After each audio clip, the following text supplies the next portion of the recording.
So first, I want to start off by thanking the Biggs Museum staff. Thank you, Reggie and Ryan, for having us all here. This has been an incredible day. Also, I want to thank the audience. This has been kind of a marathon day, and so I will not be insulted at all if folks get up and need to stand, move around a little bit. All of that feels completely appropriate at this point. I want to start with a little bit of my own background, in particular because at the top of the day, I was at least partially faulted for this symposium. And I feel like that's relevant to some of the comments that I'm going to make today. So I did just finish a PhD in anthropology, and so I'm among the non-art historians talking about fine art today. And when I was working on the dissertation, my interest was in material cultural studies. I come from anthropology of race, where we treat race as a social construction that is designed to think about what is the lived experience of race, what does it look like, how does it materialize in the world. I like thinking about that through how does it show up in material culture and exhibition history, how does an object, an artifact, a work of art, a career come to signify as Black in the space of the museum? And what does it look like that so many of our museums, among other cultural institutions that are tasked with knowledge production, are thinking about what diversity, what inclusion, what access, what equity looks like in this era where we're thinking about how the world around us has gotten made. And so that's the lens that I was bringing to thinking about exhibition history, institutional histories, essentially what I like to tell people, how your exhibition sausage gets made. What are the things that what are the relationships of power that make things appear on the wall or not appear on the wall, or that interpolate certain audiences or exclude certain audiences?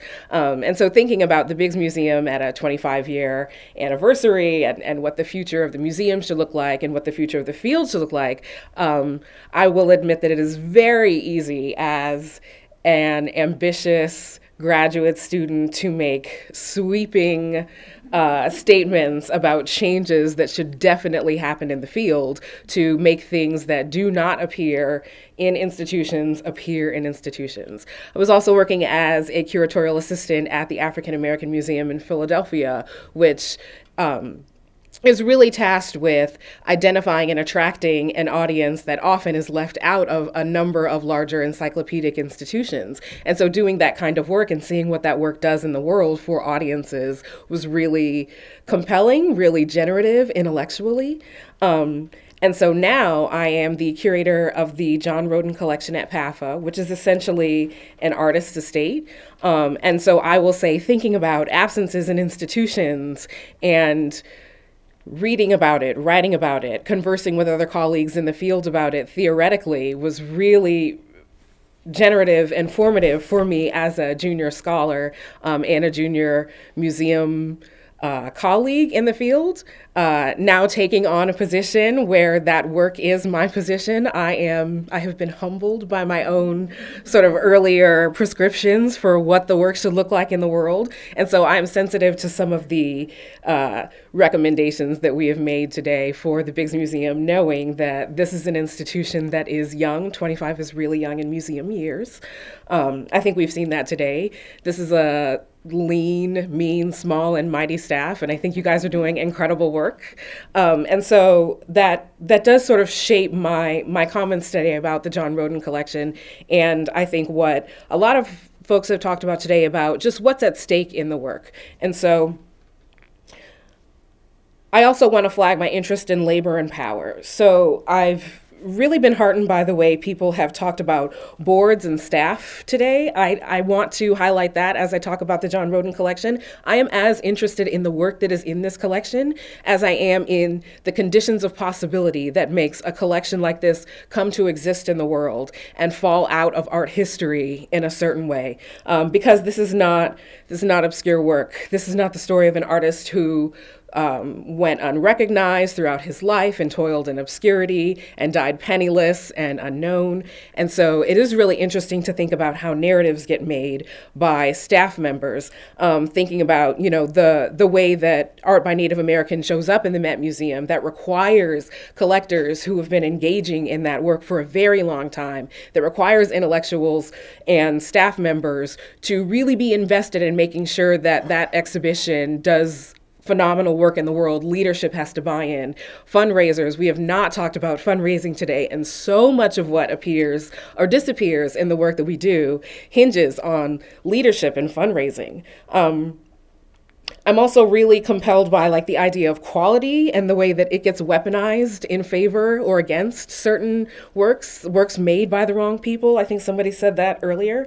And I'm going to be thinking about liberatory access for a long time, because I'm really, thank you for that, for the Mia Mingus citation, because the idea of working to transform the conditions that created inaccessibility in the first place is what's at stake in the work, because this work is supposed to be about audiences. And so I am thinking about futures in terms of how do we hail new audiences?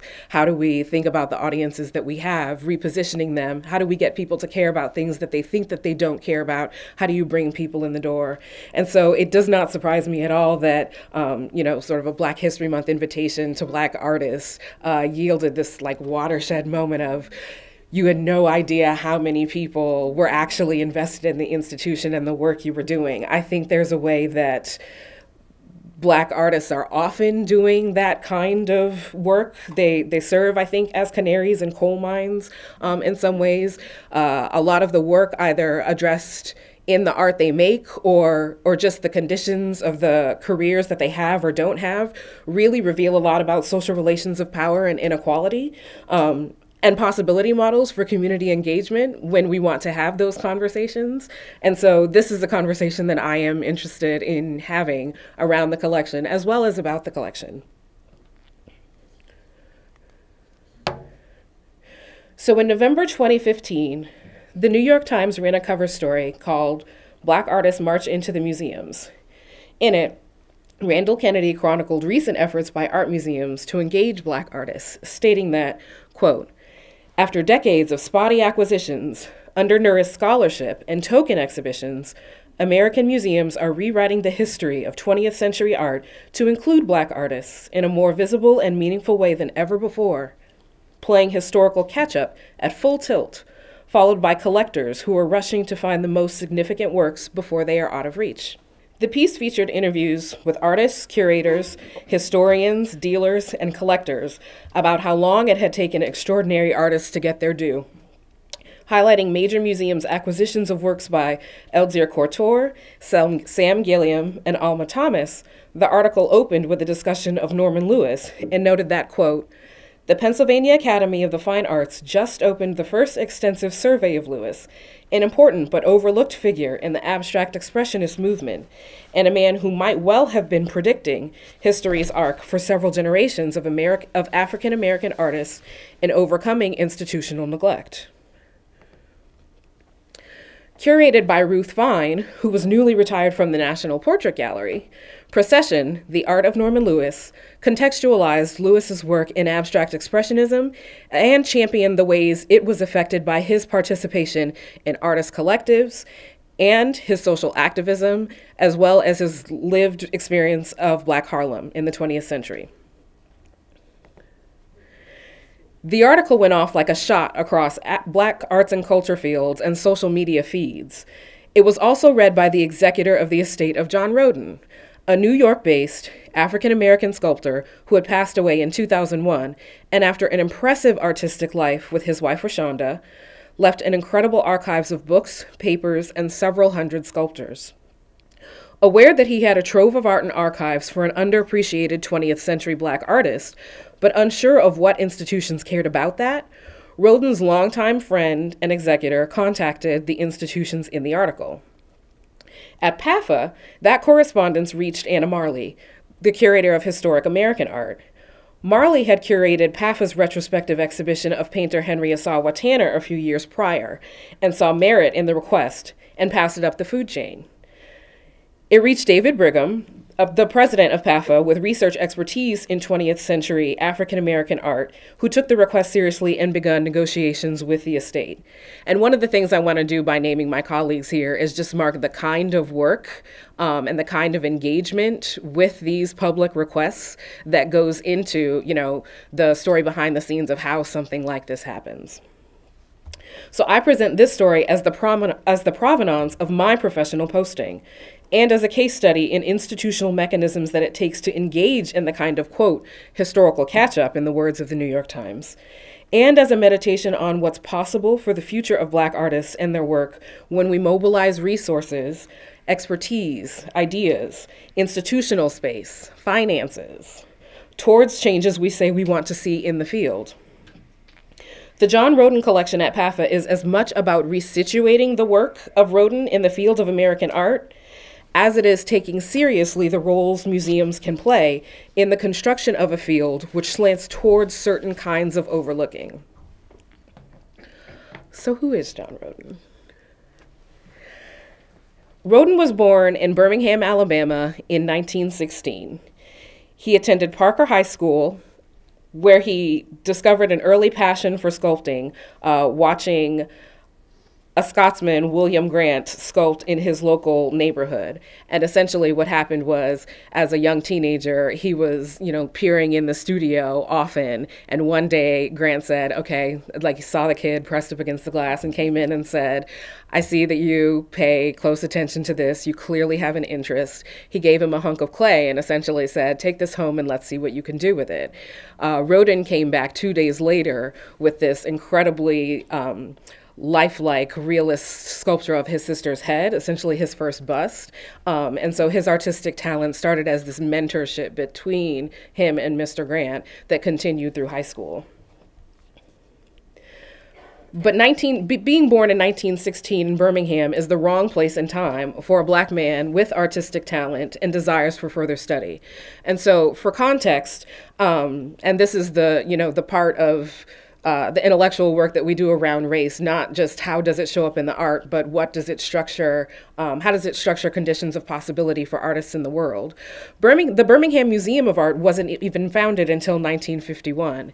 And when it was, Black visitors could only go to the museum on Negro Day, 1 day a week, which was Tuesday. That law was in place until 1971. So to be young, and that surprised me as well. And so to be young and talented in the 1930s, and to have this kind of aptitude for sculpture and an interest in art, and for there not to be arts institutions for training and for viewing art that are even open to you, that is a condition of possibility that structures John Roden in the world. And so on the advice of Hale Woodruff, he visited New York, where he met and trained under African-American figurative sculptor Richmond Barthé. And this is New York in 1938. And Barthé is the sort of premier African-American sculptor, figurative sculptor of the 20th century. And at this time, he was steeped in networks associated with the Harlem Renaissance. And so when Roden got to New York, he moved in with Barthé and into his studio, who introduced him to essentially all of the Black artists who were working in Harlem, not just visual artists. We have archival photos of him with Cab Calloway. And so he's also meeting sculptor Augusta Savage. He's getting a look at what the art world looks like, which also structures what's possible for him in the world. And after serving in the Army in World War II, Roden eventually attended Columbia University for painting and sculpture, where he met and eventually married fellow art student Rashonda Phillips. And so at Columbia University, he studied under Oronzio Maldarelli, Hugo Robus, William Zorak, and won prizes for sculpture in 1948 and 1950. He also won a fellowship to the American Academy in Rome, where he spent 2 years and won the Rome Prize. And the entire time he was living and exhibiting in Rome, there's was a robust arts community. Folks were coming through and having studio visits. The sculptor Henry Moore had a visit with him, and there's a marked influence that we see that I'll point out later in images of Roden's work, that there's a particular way that Henry Moore has an approach to reclining figures that you start to see in Roden's work. Roden was also one of a small group of artists selected by the U.S. State Department to tour more than 20 countries from 1955 to 1959, making and exhibiting works throughout his travels. He showed with galleries in Italy and in New York, and his work has been exhibited at the Museum of Fine Arts in Boston, the Arts Institute of Chicago, PAFA, the Frick Collection, and the Metropolitan Museum of Art. His work was in several of the major 20th century exhibitions of work by Black artists. And I want to take a moment to flag this because there's a new sort of burgeoning field of exhibition history and art historiography that has come out chronicling major exhibitions of the 20th century. And I'm thinking of people like Bridget Cooks and Susan Kahan, who talk about not just the artistic collectives that it took in major US cities that produced artists and produced their work and produced exhibition spaces for them that were parallel to the kinds of large institutions that weren't showing their work, but also sort of create a resume. If you are an artist or know an artist, it's hard to be an artist moving through the world without credits on your CV, without an exhibition history. And so the kinds of intellectual work that curators and scholars were doing in the 20th century, the kind of political activism that artists like Norman Lewis and Benny Andrews were engaged in to protest major institutions at the same time that they were forming collectives to make work and be in community with other artists and train other artists, and at the same time that they were starting galleries and starting their own institutional spaces, is sort of the field in which all of this work is happening, that Roden is happening, and that we, why it is that we can have a conversation about institutions and inclusion or exclusion, and why the quality argument becomes so important to the way we talk about this. And so Roden's inclusion in these major exhibitions, both the small exhibitions in the galleries and the mainstream spaces, is really important to contextualizing conversations around the quality of his work and why it makes sense to know about it or not. And so I'm thinking of exhibitions here like the show Contemporary Black Artists in America at the Whitney Museum of Art in 1971, which is sort of famously covered as this show that a number of artists actually backed out of in protest while the curator was mounting it, which is a conversation for another day. But it still does the work there, the show still did go on, and it still does work for those artists in the world to be able to claim, in the 1970s that you have shown at the Whitney. And a number of these artists, including Roden, were also in the 1976 landmark exhibition, 2 Centuries of African American Art, which was mounted at the Los Angeles County Museum of Art and curated by your sort of senior dean of Black art history, David Driscoll. And so Roden's practice was also sustained by a number of large-scale commissions financially. And that includes Nasaika, seen here, which is a 9-foot bronze sculpture on stone that is outside the African American Museum in Philadelphia and was commissioned for its founding in 1976. Additionally, the Birmingham Museum of Art mounted a retrospective exhibition of Roden's work in 1984. And I take you through all this to make the point that Roden is not an obscure figure. And so when we are thinking about how to position this collection, this archive, the story of somebody who falls out of art history, it's not out of a lack of critical acclaim or a lack of work in the world. He's really quite prolific. And so attending to this as a response to a particular kind of absence in the archive, we really see that it appears as a sort of overlooking, which is really encouraging in a way because that is work that can be remedied. And so one of the things that I want to think about as we're going through this is to think about the labor of what does that remedy look like. And so this is a news clipping. Can everyone still hear me? Okay, great. So this is a news clipping of the Roden home in Brooklyn Heights. And so John and Rashonda Roden lived in this 8,000 square foot home in Brooklyn Heights that was so unique and incredible 4 stories. At one point earlier in its, before it was a residential home, it was a public garage. At an earlier point in its history, it had been storage for fire department horses. And so if you are a sculptor working in large scale bronzes, this might be a space that appeals to you. You know, I've been to this home and had a freight elevator in the middle of it. And so part of the work of taking on the estate was to take sculptures from the home in Brooklyn Heights that had been there since he had passed away in 2001 and his wife in 2010, because they had, for the most part, maintained their own archive, and move them to Philadelphia. And just so you can have a sense of what kind of labor we're talking about, I will take you through a few images. So these are the works in the Roden home. And I want to point out a couple of things. One, just the sense of what a prolific sculptor one had to be to have left this body of work, even though it does look like a kind of, you know, they really did live with the work. And this is something, you know, you all are getting an early sneak peek at an exhibition that won't appear for a few years now. But it is something we're thinking through, how to think about how an artist lives with their work. Once an artist passes away, how do you think about working through this archive? How do we celebrate this artist who worked across mediums, across scale, in so many different ways? And just what is the literal labor of capturing for history and for audiences what it was to make this work? And I'm also just thinking about the logistics of who goes into a place like this and moves the work out of the house, because this is also part of the conversation of when we think about what we want the future of the field to look like. To be frankly, you know, someone has to raise the funds to pay for this sculpture move. And this is a conversation that we haven't been having really publicly today. But when we think about how it is that behind the scenes work appears or doesn't appear, the way something gets shut down or not, if that's based on a quality argument, if that's a leadership decision at the staff or board level, finances do become an important piece of it. But it's also just really breathtaking.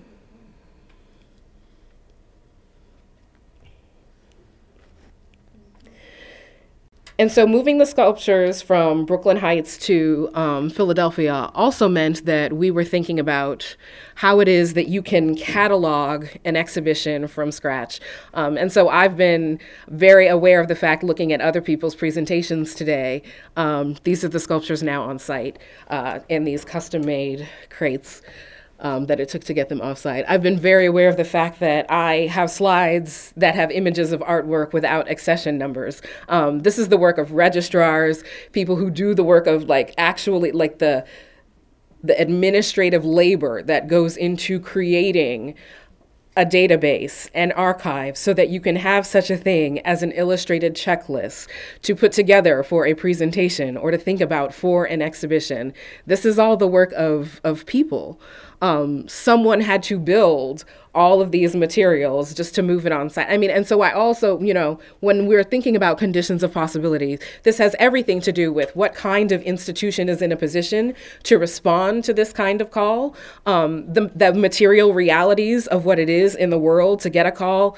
There's an artist's estate with you know, a treasure of archive, but also 300 works in stone, in wood, in bronze, that are small enough to fit in your pocket, and some that are too large to move into your building, onto, you know, through your loading dock. What does it mean as an institution to think about how to respond to an audience that includes these executors, this particular artist, and the community around them that is still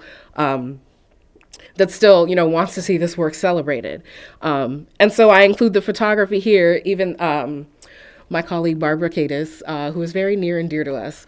Just the work that it takes, you know, we are 3.5 months into just photography documenting the collection, and I think we're about 2/3 of the way through. And just as a process, you know, when we're making Again, this is me sort of being accountable to conversations we've had about what does the future of inclusion look like? What does it look like to hail new audiences? What does it look like to take in new objects? What does it look like to expand your collection? I want to account for the fact that that's not a theoretical question. That is, who are the staff members? What is the administrative labor? What is the material apparatus, the professional networks, the social relations that need to be in place to make this kind of work possible? And it requires deep research. Someone has to be willing to, you have to have scholars who are trained to go into the archives of American art. Someone like me has to sit at a microfilm station for hours and hours going through film. When these clips come up, it's incredible to have this archive across the world of just a documented history of prolific art making and exhibiting. It does require a number of translators to make sure that all of this archival footage can reach the American public. But it does yield results. It's great to see this work appear in the New York Times. And so part of what happens is, when you're at the mercy of how artists maintain their own archives, we often get works that don't come with titles. And so even just the work of curators, of curatorial assistants, fellows, interns, to pull up through the databases where the works have been exhibited just to figure out what the titles are. This is the kind of minutia that makes an institution able or not to respond to audiences. And it's really important for archival processing and accessioning.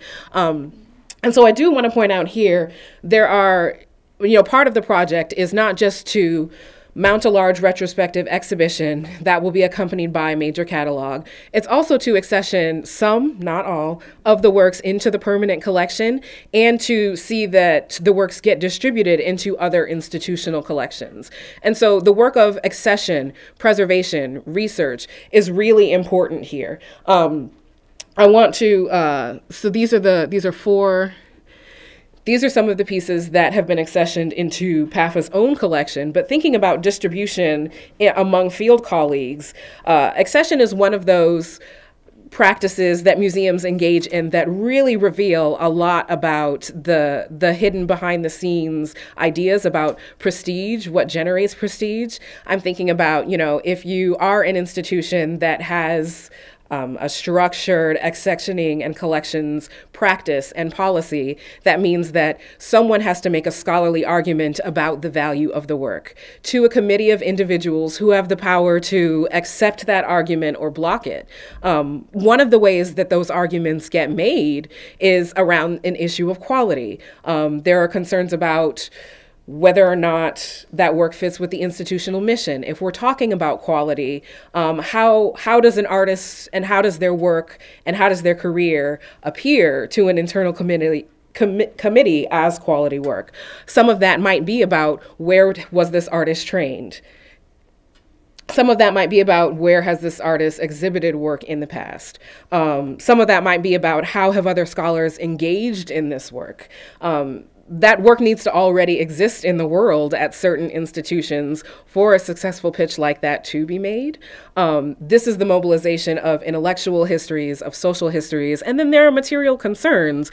Storage is very expensive in museums. And so at the same time that we're thinking about how do you capture this artist's cultural value in the world, how do you elevate that work, how do you explore that legacy intellectually for an audience that is actually hungry for it, there's also the material realities that is, nobody works in a vacuum. Exhibition making is a team sport. These institutions have their own histories that we're all sort of engaged in and playing in.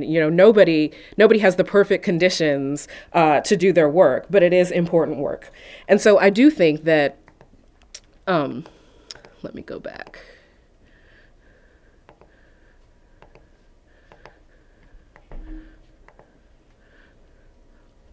So I'll stop here.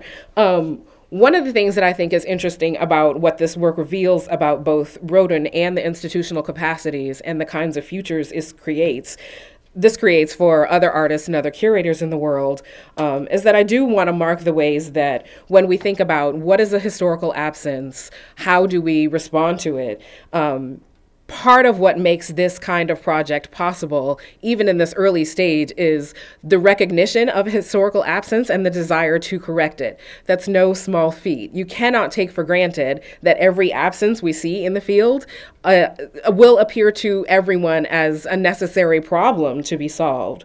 And so it's also important to have been in a position that there was an institutional track record. You know, part of the reason that this is even a story that made its way up an institutional food chain was that there were professionals in place who had a kind of intellectual engagement with the subject matter. That isn't the case everywhere. It is also not the case that every professional has the institutional capacity to respond to audiences. And so when we talk about engaging in new audiences, bringing new people in, institutional capacity, professional capacity, even just in terms of not just who has the time and the resources and the finances and the space to extend, but the intellectual know-how, the social networks that it takes to do this work well. That is also part of this story that is, you know, deeply unsexy to talk about, and is very much the work that often does not appear on a label or a panel, often does not appear in an exhibition catalog essay, and is the kind of work that when we do bring up makes people uncomfortable. I appreciate your mentioning Roberta Smith in the New York Times sort of lamenting that when curators do this kind of work, but thinking about, well, what does it mean when there's an audience that wants to see this work, and when that lament gets to stand as art historical critique, and those of us who understand, you know, the multiplicity of ways to enter into a thing like an exhibition, how do you reckon with the fact that that is a lament that gets to stand as an art historical critique? And if you still want to do that work anyway, there are some people who are in a position to mobilize quality as a weapon against that kind of argument to be made.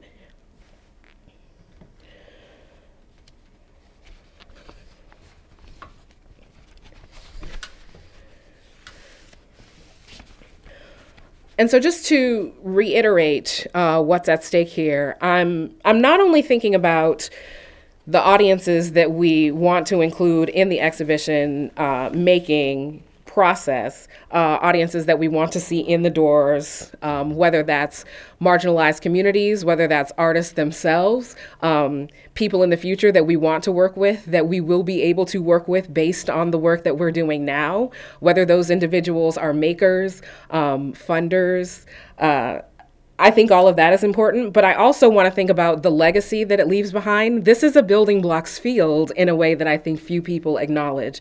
And so even just the nuts and bolts of bringing physically work into an institution, the argument that you are able to make to accession work in the future, the ways you establish art historical relevance and legacy and lineage among a community of artists. There's work that folks are able to do, art historical research and exhibition making around Norman Lewis, that was not an option before there was a major Norman Lewis retrospective. And so when thinking about what the work this exhibition does in the world, I really just do want to underscore that this is not, we're not all necessarily just talking about lovely paintings on the wall. I think that there's a way that the work that museums do gets positioned by folks as not as serious as the work that other institutions do in the world. But this is a kind of world making that I think is really important for the way not just audience see themselves, but the ways that artists like John Roden and his community when he was alive are able to make a living or not, and the ways that folks in the future will be able to make a living or not based on the kinds of professional and intellectual decisions that we make in these institutions now. So I think I'll end there.